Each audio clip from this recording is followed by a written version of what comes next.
আমরা একে অন্যের সঙ্গে যোগাযোগ করি বিভিন্ন ভাষায় কথা বলার মাধ্যমে, কিন্তু জানলে অবাক হবেন পৃথিবীতে এমনও গ্রাম রয়েছে যেখানকার মানুষেরা কেউ কারো সঙ্গে কথা বলে না, বরং শীষ বাজিয়ে কিংবা সুরে সুরে একে অন্যের খবর আদান প্রদান করে।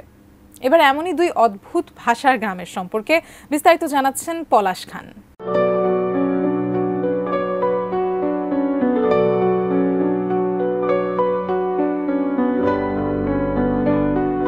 ভারতের মেঘালয়ের রাজধানী শিলং থেকে প্রায় ৬০ কিলোমিটার দূরে পূর্ব খাসি পাহাড় জেলায় কংথং গ্রাম অবস্থিত, যার আরেক নাম হুইসেলিং ভিলেজ। এখানকার বাসিন্দারা সারাদিন মুখে শীষ বাজিয়ে কিংবা ভিন্ন ভিন্ন সুরে একে অপরকে ডাকে যোগাযোগ করে।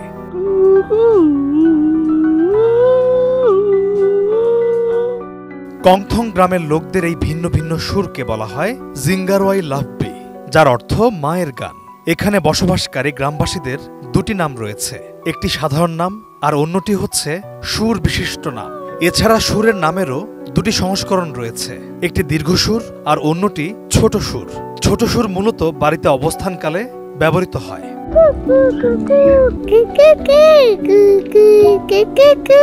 এই গ্রামের প্রায় ৭০০ জন বাসিন্দার জন্য ৭০০ রকম সুর শোনা যায়।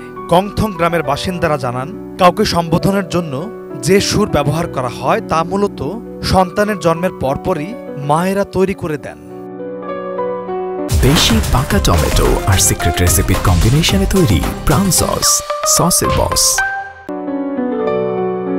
প্রজন্মের পর প্রজন্ম ধরে এভাবেই পরস্পর যোগাযোগ করেন এই গ্রামের বাসিন্দারা। কিন্তু কবে থেকে এই অদ্ভুত রীতির প্রচলন শুরু সেটা তারা জানেন না। তবে এই প্রথাটি সমস্ত গ্রামবাসীরই খুবই পছন্দের।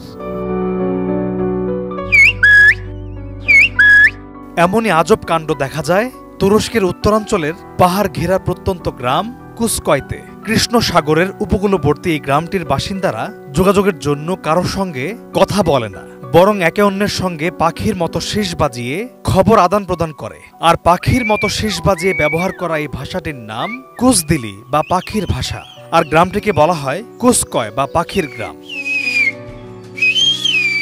প্রায় ৫০০ বছর ধরে এই পাখির ভাষা প্রচলিত।